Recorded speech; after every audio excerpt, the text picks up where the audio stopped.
저들의 푸르른 솔잎을 보라 돌보는 사람도 하나 없는데 비바람 맞고 눈보라 저도 양소성입니다. 저는 지금 봉하마을에 나와 있습니다. 온누리 날씨가 무척 더운데 아침 나올 때는 좀 날씨가 적절해서 봄팔이 입었는데 지금 거의 여름같이 찌는 날씨입니다. 자, 제가 오늘 지금 봉하마을에 온 이유를 아마 아시는 분들도 많을 텐데 다음 주 월요일 5월 23일은 그 노무현 대통령의 13주기 추도식이 열리는 날입니다. 그 전 일주일과 그 후 일주일 동안 그 추도식에 맞춰서 봉하마을에서 작업을 했던 그림 작업을 했던 김원권 작가의 전시회가 이제 봉하마을 회관에서 열리고 있습니다. 자, 이 좀 이따가 이제 뒤로 가서 한번 보여주실 테지만 4m 가로 4m 높이 그 가로가 6.6m 세로가 4m 정도 되는데 제목은 노무현처럼입니다. 자, 노무현 대통령이 그렇게 제목을 붙인 이유는 노무현 대통령이 지금 보시다시피 아주 굵고 담대하고 어떤 이런 소나무의 정신, 상록수를 즐겨 부르시기도 했지만 소나무의 정신을 갖고 있다고 작가는 생각을 하고 있었던 것이겠죠. 그래서 이거를 1년여에 걸쳐 아마 1년이 좀 넘은 걸로 알고 있습니다. 매일 이 그림에만 매달리진 않았지만 1년이 넘게 이 작업을 하시면서 완성한 작품입니다. 이 작품은 뭐 옮기기도 쉽지가 않고요. 설치하기도 일반적으로 그냥 걸 수 있는 그림이 아니라서 지금 설치 작업에도 좀 애로가 있었지만 지금 봉하마을에서 이렇게 노무현 대통령처럼 굳건히 지키고 있습니다. 자, 이 작품 크기를 한번 우리 한 실장님이 뒤로 가셔서 작품 크기를 한번 확인을 해주시면 감사하겠습니다. 뭐 앞에 차들 오늘 봉하마을 오신 분들이 많아서 뭐 어쩔 수 없으니까 좀 혹시나 보시는 분들은 양해 부탁드리고요. 전체적으로 스크린하시면 이렇게 보면 노란색의 상징과 솔방울들이 이렇게 매달려 있는데 사실 멀리서 보면 더욱더 앞권에 이런 송진 표현한 것뿐만 아니라 이쪽에 보시면 소나무의 비늘 하나하나를 이렇게 다 묘사를 하고 있는데 그 질감이 아마 이 영상에서 보셔도 아마 이 질감이 입체적으로 보이실 거예요. 작가분이 어떤 이런 송진가루 형태의 노란색을 이용해서 원근을 조절하기도 했고 다양한 표현을 이 작품에서 하고 있습니다. 특히 그냥 보시기만 해도 직접 보시면 아주 정말 좋은 작품이란 걸 알 수 있을 겁니다. 자, 김웅원 화백의 뭐 역작이라고 해도 될 것 같고요. 네, 이 작품은 이제 그냥 산 속에 있는 잡초가 무성한 풀밭이라고 보시면 될 것 같아요. 그런데 가끔 여기 지금 관람하시는 분들이 여기 사진 찍은 거 아니에요? 하고 안경을 벗고 보시는 분들. 네, 사진 같네요. 네, 실제로 보면 사실은 사진 같기도 하지만 그냥 묘하게 빠져드는 그런 매력이 있는 작품입니다. 이 두 작품을 100호짜리 두 점을 연결을 하면 연작 형태로 만들어 놓은 건데 이렇게 보시면 자세히 보시면 꽃잎들이 이렇게 연결된 걸 알 수가 있습니다. 이 두 점을 세로로 또는 가로로 편집을 해서 걸어놔도 충분히 아름다운 작품이 될 수가 있고요. 이 작품은 집에 걸어놔도 정말 괜찮을 것 같네요. 네, 초록색 좋아하시는 분들이라면 큰 집이 있으신 분, 예를 들어서 원룸에 혼자 사시는 분이 방에 걸는 건 좀 쉽지가 않겠지만 조금 공간이 넓은 공간에는 충분히 아마 좋은 작품으로 생각됩니다. 이 그림을 그린 이제 김문권 작가는 13년, 12년 전 정도에 봉하마을에서 작업을 하셨던 분입니다.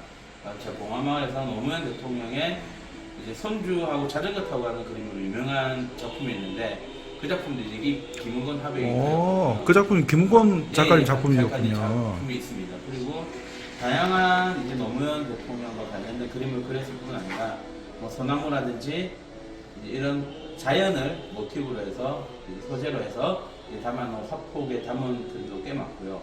물론 이 초기작에는 조금 이런 자연보다는 조금 사회 비판적인 그림들도 사실 곧잘 있습니다. 그 그림도 좀 이따가 보여드릴 테고요. 일단은 여기 제 첫 번째 이 저희들 전시하고 있는 마을회관에 들어오시면 첫 번째 작품으로 보실 수 있는 게 풀작입니다.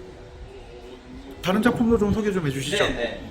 그리고 이 작품은 지금 뭐 누가 봐도 아시겠죠? 이것도 역시 사진으로 착각하신 분들 좀 계셨는데, 요건 진짜 사진 같네요. 예, 그 이미 아마 영상으로 보시면 정말 사진 같으실 수도 있는데, 이런 거품, 물거품을 한 땀 한 땀 다 톡톡톡 찍어서 표현을 하셨고요. 집채만한 파도가 이렇게 높은 그런 건데, 저는 이 작품 보면서 이 영화 패트릭 스웨이지의 주연의 폭풍속으로. 네, 생각이 났었는데, 야, 여기 서퍼 한 명이 있으면 정말 그림이네요, 그림. 라는 그런 상상을 했는데, 그 마치 그 폭풍속으로 해서 났던 그 파도를 보는 것 같아서 아주 좋았던 그런 작품입니다. 지금 보시면 거품이 있는 게 아마 영상에서도 충분히 확인이 되실 거예요.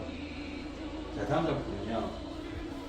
자, 이 작품 역시 저런 사실 앞에 보신 파도는 우리나라에서는 사실 보기가 쉽지 않은 파도예요. 사실 그렇죠. 예. 근데 이 파도는 기장 바닷가에 있는 그 바위가 있고요.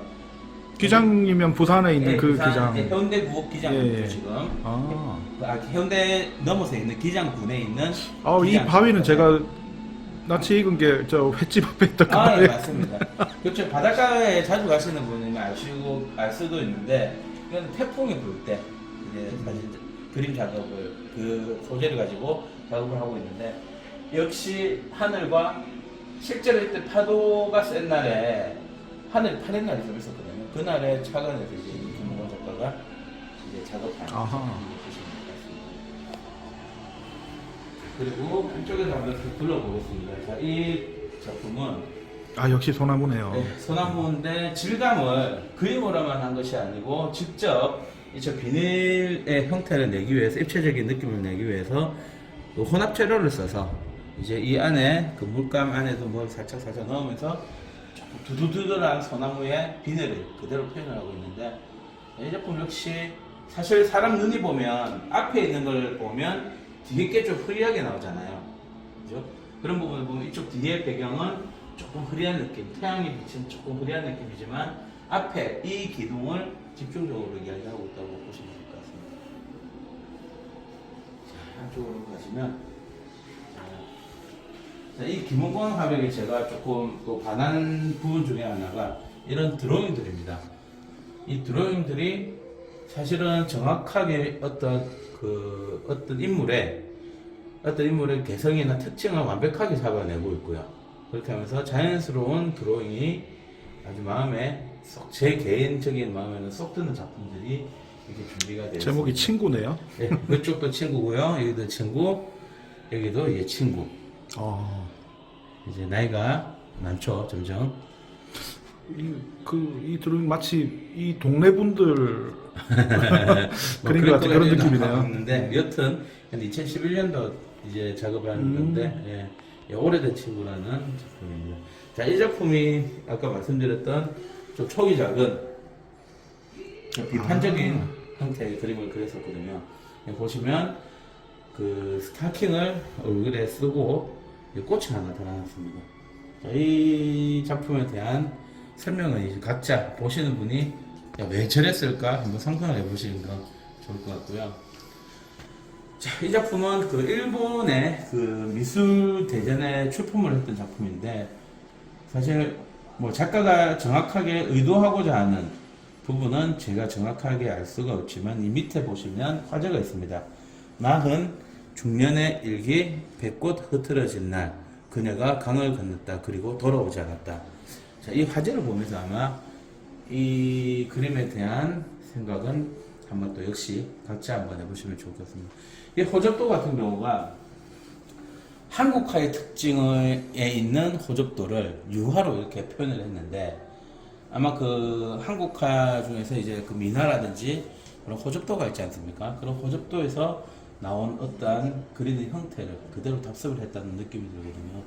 그래서 이런 작품도 이제 뭐 수작이라고 보시면 될 것 같습니다. 자, 이번 전시 작품 중에서도 제가 또 제일 좋아하는 작품 중에 하나인데, 자, 이 작품은 이쪽 우리나라의 이걸 저는 이제 이 작품을 보면 약간 영화를 패트릭 웨이지 주연의 영화를 생각을 했다면 이 그림에서는 노래가 하나 생각이 났었습니다. 자, 무슨 노래일까요? 동산의 아침 햇살 그런 노래가 있습니다. 자, 그 노래가 정확한 지금 제목은 기억이 안 나는데 마치 우리나라 강산 푸른 강산을 뒤로한 채 한 그루의 소나무가 서 있는데 전 당연히 상록수라고 생각해요. 네. 상록수가 그 소나무도 상록수니까 어차피 예. 상록수가 항상 푸른 나무잖아요. 그렇죠. 소나무가 항상 푸르잖아요. 그래서 소나무인데 저는 개인적으로 이 작품도 어떤 노무현 대통령의 정신과 노무현 대통령이 이 강산을 우러러보고 또 지키고 있는 그런 좋은 해석을 하고 싶은 그런 작품입니다. 200호 가량 되는 크기인데 뭐 역시 아주 좋은 작품이고 이번에 제가 그 전라도 쪽으로 잠시 출타를 갔었는데 실제로 이런 송진처럼 팍 퍼지는 걸 한 그루의 나무에서 바람이 부니까 송진이 확 퍼지는 걸 본 적이 있거든요. 그래서 이 작품에 대해서는 더욱더 현실감이 더 느껴졌습니다. 그런 작품입니다. 자, 이제 그러면 방 안에 있는 작품 좀 더 보시기로 하겠습니다. 자, 이제 메인 전시관에 들어왔습니다. 메인 전시관에 들어왔고요. 자, 이 작품은 사실 저도 정확한 해석은 쉽지 않은데 제가 개인적으로 이 작품을 봤을 때는 원래는 이 풀이에요. 전부 다 저의 개인적인 생각에는 모두 다 이런 풀 색깔이었겠지만 작가의 눈에는 이 부분만 푸르고 다른 부분은 황금색을 칠해 놓았는데 어떤 의도가 있지 않나 그런 생각이 드는 작품인데 역시 이 작품도 초록색의 풀들의 도드라짐이 아주 돋보이는 작품인데 이거는 뭐 대련처럼 그 한국화의 대련처럼 이렇게 한 점 두 점을 배치를 했습니다. 자, 여기 찻잔에 개구리가 옆에 있고요. 뭐 다양한 작가의 의도가 숨어 있는 그런 작품이라고 보시면 될 것 같아요. 그리고 이 작품은요, 제가 좀 이따가 저희 도마 작품도 보여드리겠지만 이게 무슨 제가 기억이 안 나는데 이 성분이 그 악교 같은 그런 이제 재질이거든요. 그러니까 어떻게 하냐면 이게 보시면 칼자국이 있을 거예요. 칼자국을 그냥 낸 게 아니고요. 도마를 실제로 틀에 넣어서 석고틀에 아마 떴을 겁니다. 작가님이 석고틀에 떠서 그 석고틀에 이 악교를 부어서 굳히는 과정에서 꽃을 넣어서 작업을 한 거죠. 아하. 그래서 아마 이 도마는 김몽곤 작가가 잘 쓰는 좀 아이템 중에 하나입니다. 하나 오브제인데 이 작품 같은 경우는 꽃을 넣어놨는데 어떤 어머니에 대한 어떤 헌상이라든지 어머니에 대한 그리움. 자, 도마가 사실 옛날 어머님들이 뭐 지금은 남자들도 아주 많이 주방 일들을 하지만 예전에는 어머니의 어떤 모습들을 가지고 있다고 보시면 될 것 같아요. 도마가. 그래서 이제 어머니의 부엌이라든지 그런 걸로 도마 작업을 많이 했는데 김몽곤 작가가 이 작품에서는 제가 가지는 생각은 이제 어머니에 대한 그리움과 어떤 아름다움을 표현한 것 같은 그런 마음이 드는 작품입니다. 근데 이거 갖고 좀 이따가 제가 다른 작품 보여드리면 비슷한 형태의 작품인데 정반대의 또 오브제를 넣어서 또 표현한 작품이 있는데 그것도 좀 이따가 보여드리고요. 자, 이 작품은 해가 지질 때 일몰 당시 때 이제 갈대가 이제 풀이 죽어 있는 또 이제 죽어 지내겠죠. 갈대가 조금 쑥이고 있는 그런 작업을 해놓은 작품이고요. 뭐 태양이 없는데도 불구하고 자, 일몰이란 것을 아니면 뭐 작가가 일출을 했을 수도 있는데 저 개인적으로는 일몰을 하지 않았을까 그렇게 생각을 하는 작품입니다. 역시 상세한 묘사가 아주 좋고요. 자, 이 작품은 자, 이 노무현 대통령의 그림 중에 비슷한 포맷의 작품이 있는데 실제 이제 이 작품이 초기에 나왔을 때 그 김원곤 화백의 아버님을 모델로 해서 이렇게 그렸다고 합니다. 자, 저도 이번에 들었는데 김원곤 화백의 아버님이 그 양계장을 하셨답니다. 그 닭을 키우고 양계장을 하셨는데 그런 닭을 키우기 위한 어떤 닭들을 주기 위한 뭐 사료라고들 해야 되나요? 그런 사료를 싣고 가는 모습을 옛날에 어떤 기억 속에 있는 걸 아마 끄집어내서 형상을 시킨 그런 작업으로 보여요. 여기 보시면 왠지 어두운 배경이지만 그런 어떤 구석구석에서 밝음이 나오면서 좀 희망적인 메시지를 주시고자 하지 않았나 그렇게 생각을 해봅니다. 이런 작업도 있고요. 이 작업도 역시 풀 작업을 해놓았는데 아마 지금 아마 이미지에 보시기에도 조금 흐리한 느낌이 들 거예요. 좀 예. 안경을 벗었을 때 드는 느낌. 예, 좀 흐릿한 그런 느낌을 느낌이네요. 드는데 자, 이 작품 역시 지금 시선을 어디에 뒀는가에 따라서 이쪽 아마 물에 뒀으면 흐리하게 보이는데 어쨌든 그런 작가의 좀 의도가 살짝 숨어 있는 그런 작품이라고 보시면 될 것 같아요. 그러니까 사진을 찍을 때도 의도적으로 이제 초점을 그렇죠. 흐리는 경우가 그렇죠. 있는데 그런 느낌으로. 그런 느낌을 예, 예. 아마 하신 그래서 모양이네요. 도리어 이렇게 흐리하게 찍으면서 더욱더 풀의 효과를 더 강하게 낼 수 있다고 생각을 합니다. 그래서 이 작업 같은 경우도 아마 화면으로 보시는 분들은 아마 거의 사진처럼 느껴질 것 같네요. 지금 그렇게 보여요. 네. 그래 보일 수도 있습니다, 실제로. 제가 저희 활약에 걸어 놓았을 때도 풀그램들이 들어오는 분들마다 진짜 아니에요? 진짜 아니에요? 물어보는 분이 사진을 걸어 놓은 거 아니냐고 하시는 분들이 많았거든요. 자, 오늘 또 대작이 하나 있는데요. 어휴, 저쪽에서 꽤 보시면 크네요. 자, 이 매화 그림을 했는데 자, 여기 보시면 금강반야 바람일경을 어떤 한 스님이 쓰셨습니다. 쓰신 병풍 인쇄가 된 게 아니고요. 직접 쓴 천공 스님이라고 하는 그분하고 다행히 천공이 아니고요. 천공입니다. 천공. 천공 아닙니다. 예, 자, 이 천공 스님이란 분이 쓴 금강경에 매화를 살짝 입혔어요. 사실 제가 이 작품만 이렇게 프레임에 넣어서 찍어서 누구한테 보내드렸더니 야, 병풍 앞에다가 그림을 공중에 띄워놨니? 라고 이야기를 하시더라고요. 자, 무슨 말이냐면 병풍을 입체적으로 많이 느껴지실 거예요, 실제로. 이 병풍을 뒤에 두고 이 그림이 앞에 나와 있는 매화 그림이 앞에 나와 있는 그런 느낌을 가질 수가 있거든요. 그러니까 아주 오래된 고목에 이제 나이가 들 만큼 든 매화 나무에 이렇게 군데군데서 올라오는 매화 잎이 아주 매력적인데 뭐 이런 썼던 사용된 병풍에 이런 그림을 그린 것도 아마 작가의 어떤 의도는 숨어 있지 않았나라고 생각이 듭니다. 자, 이 작품도 쫙 펼쳐 놓는 것보다 폴딩 형태의 병풍이기 때문에 조금씩 이렇게 지그재그로 구겨오는 상태에서 더욱더 그림이 입체적이네요. 밖으로 다 얹어질 수 있는 그런 작품인데 자, 이 작품 옆에 바로 있는 작품도 마찬가지입니다. 오, 자, 이 옆에 작품은 지금 조명을 일부러 이쪽에서 빗고 있고요. 하나 써갖고 이쪽에도 보시면 뒤에서 해가 그 소나무 뒤에 가려진 느낌이죠. 예. 자, 해가 군데군데서 이렇게 솟아 나오는 그림을 확인할 수가 있습니다. 아우, 요건 화면으로 보면 진짜 사진입니다. 예, 나무 둥치에서 중간 둥치에 하늘을 용트림하는 직전의 어떤 작품에 묘사하고 있는데 뭐 이 작품 제가 사실 병풍 작품 저도 예전에 이미지로만 보다가 이번 전시회 때 직접 이제 본 거 처음이거든요.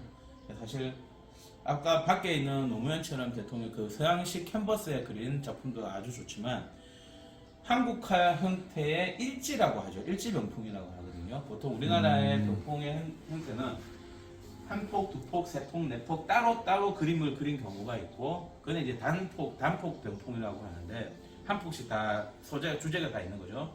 예를 들어서 뭐 산소 같은 경우는 추나도, 뭐 춘경도, 추경도, 하경도, 뭐 겨울 그림 형태로 해서 다양한 작품을 넣을 수 있는데 이거는 한 가지의 소재를 만들어서 한 걸 우리나라 한국화에서도 그 일지병풍이라고 합니다, 보통. 자, 그런 형태로 만들었는데 이 작품도 마치 땅에서 묻혀 있는 것이 확 올라 느낌이 드는 정도로 사실 뛰어난 작품입니다. 자, 다음 또 옆에 작품을 보시면요. 역시 또 소나무입니다. 자, 이 소나무는 색감이 또 다른 소나무하고 조금 틀린 느낌은 들지만 역시 색채를 잠시 또 다른 색채로 이용을 해서 한 거일 수도 있고요. 아니면 홍송의 느낌과 해의 느낌을 그대로 가져와서 차용을 해서 조금 표현을 하지 않았나 그런 생각을 해봅니다. 해질 무렵에 소나무. 그렇죠. 홍송에서 또 해질 무렵까지 간 거죠. 그래서 이렇게 다양한 형태의 소나무를 또 탄생을 시키기도 했습니다. 우리 김호구 작가님이. 자, 아까 앞에 꽃이 들어간 그 도마를 말씀드린 이 작품도 마찬가지로 실제 도마의 틀을 만들어서 실제 도마를 넣어 석고틀을 떠서 그 안에 이제 아귀 같은 걸 넣어서 칼을 넣었습니다. 자, 이 작품은 제가 이제 흉터가 있네요. 예, 이런 흉터도 그 나무 도마에 보면 실제로 흉터가 있잖아요. 그런 흉터를 그대로 이제 입어낸 거죠. 그래서 이 칼을 넣은 이유는 제가 혹시 공격적인 내용으로 이거 넣었냐 했더니 예, 맞다고 그러더라고요. 저런 옆에 잠시 보시면 저런 아름다운 느낌의 도마를 만들기도 했지만 대조적이네요. 그것과 반대의 의미를 가지는 칼을 넣으면서 조금 자신의 좀 마음에 있는 공격적인 성향을 표현을 하기도 했던 그런 작품인데 사실 어떻게 보면 은근히 조금 공포스러울 수도 있지만 사실은 사람의 마음을 가진 그 사람 마음에 가진 어떤 공격성을 뭐 표현을 했을 수도 있지만 그거를 다시 도마에 가되었다 뭐 그렇게 생각하실 수도 있을 것 같고요. 그 다양하게 해석을 할 수 있는 자 칼이 들어있긴 하지만 전혀 무섭지 않은 갇혀 있습니다. 칼이 아주 그래서 뛰어난 작품이라고 보시면 될 것 같고요. 자, 옆에 작품도 역시 소나무입니다. 자, 이 소나무 작업도 역시 해가 아주 비친 작업에서 밑 중간 둥치를 올라가고 가지를 뿜어내는 아까 전에 작품하고 구도가 똑같네요. 저 소나무 어떤 그 요 이 작품이랑 작품하고 예, 구도가 똑같네요. 예, 구도는 같은데 색감을 달리 표현을 한 그런 작품이라고 보시면 될 것 같아요. 자, 이렇게 보시면 자, 이 작품은 어떤 연못 같은 데서 지금 흐린 하늘이 조금 이렇게 물에 반사가 되어 있고요. 여기 연꽃이 올라오고 있고 물방울이 져서 물파동을 다 이렇게 울고 있는데 이것도 이제 멀리서 봤을 때는 사진으로 인식하는 분들이 꽤 많아요.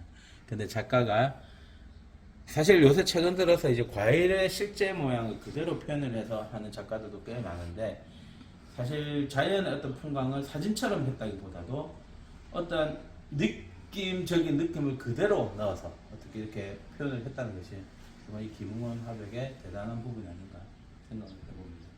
자, 이쪽으로 넘어가 보시면 이제 약간 이제 이 작품과 이 또 뒤에 보여드릴 작품이 실제 도마를 이용한 작품인데, 자, 이 작품은 한 10년 정도 전인가요? 김웅원 화백이 서울에서 전시를 했을 때 많은 작품 수를 내놓았었는데 이제 거의 완판에 가까운 그런 판매를 했던 그런 도마 작업인데요. 자, 이 도마는 실제로 자갈치라든지 시장에 그 어물전에서 실제로 사용하던 도마를 새 도마를 사들이고 뺏어왔다고 합니다. 다 바꿔왔다고 합니다. 뺏어온 거 아니고 바꿔왔다고 하는데 그 위에 실제 묘사된 이런 작품들, 이제 물고기들을 그려서 보시면 이 물고기에서 나온 물기의 흔적이라든지 이런 거 다 표현을 하고 있습니다. 자, 이게 이제 그 어머니의 부엌이라는 제목으로 그때 제 기억으로 전시를 했던 기억이 나는데 저 어머니에 대한 어떤 그리움이라든지 다양한 감정이 들어갈 수 있는 뭐 그런 작품으로 보시면 될 것 같습니다. 자, 이제 마저 지금 남은 작품 다 지금 이쪽부터 보시면 이 작품은 보면 포를 떠놨죠. 저보고 이 생선은 민어 같다는 느낌은 드는데 포를 떠서 따로 빼놓았겠죠. 포를 떠서 따로 빼놓은 상태의 어떤 느낌을 그대로 드러내고 있는데 이러한 질감들 덕분에 실제 더 도드라지게 느껴지는 그런 작품으로 볼 수 있을 것 같습니다. 자, 옆에 보시면 이제 이거는 제가 뭐 추정입니다만 민어지만 자, 여기는 깨가 이렇게 이제 도마 위에 올려놓고 이제 어머님이 상상하고 계시겠죠. 아, 이 녀석들을 어떻게 조리를 할까? 어떻게 자르지? 이렇게 하는 조금 마음의 어떤 갈등도 담고 있는 그런 작품으로 보이고요. 우연히 오늘 아침에 어머님이 꽃게장국을 해주셨는데. 아이고, 그래. 이거 해주신 거 아니에요? 예. 네. 이렇게 꽃게의 모습과 옆에 물기의 흔적을, 이것도 다 그린 겁니다. 참고로. 자, 물기의 흔적을 그대로 표현을 하고 있습니다. 자, 옆에 마지막으로 보시면, 자, 갈치입니다. 자, 갈치 두 마리를 얹고, 이것도 실제 도마를 썼던 거고요. 이게 보시면 중간에 파여 있습니다. 이 칼자국도 작가가 의도한 게 아니고요. 실제로 사용했던 도마를 그대로 차용을 했기 때문에 이런 칼자국도 그대로 나왔습니다. 실제로 이 정도 큰 도마는 갈치 같은 생선을 예, 했겠죠. 할 수밖에 그렇겠네요. 없죠. 예. 예. 갈치의 어떠한 모습을 생성해 담아서 조금 신선도가 떨어진 뭐 냉동 갈치를 다시 냉장을 시켰더니 아니면 꺼내서 해동하는 그런 과정이 있을 수 있고요. 이런 형태로 어떠한 어머니에 대한 생각을 정리를 하고 있지 않았나 저는 개인적으로 생각해보고, 옆에 보시면 물 튄 거, 전 제일 처음에 이거 물이 튄 줄 알았는데 진짜 이거 뭐 그린 겁니다. 이것도 이것도 보시면 불의 흔적인데 아주 표현을 잘하고 있죠. 자, 여튼 이번 김은권 화백의 봉화마을 전시회는 총 30여 점의 작품이 준비가 되어 있고요.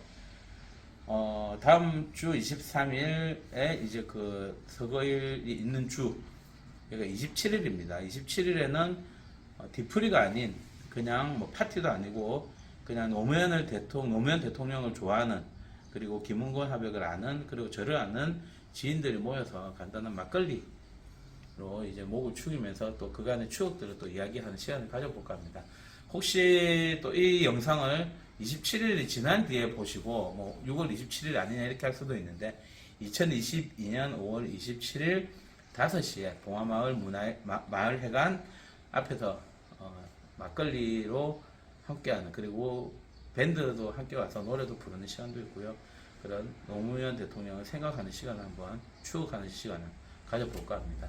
자, 5월 27일 미리 이 영상을 빨리 보시는 분들은 5월 27일 금요일에 양손 가볍게 오시고요. 집에 갈 수 있는, 어떻게 가면 좋을까라는 그런 사실만 좀 알고 오시면 이쪽 봉화마을에서 시원한 막걸리와 맛있는 두부무침도 함께 먹으면서 이야기 나눠볼까 합니다.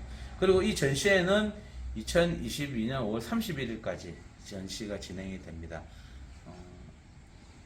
오셔서 김은권 화백의 어떤 작품들을 감상해보는 시간을 가지면 좋겠습니다. 자, 지금까지 갤러리 더 올드 양수성이었습니다. 감사합니다. 솔잎벌보라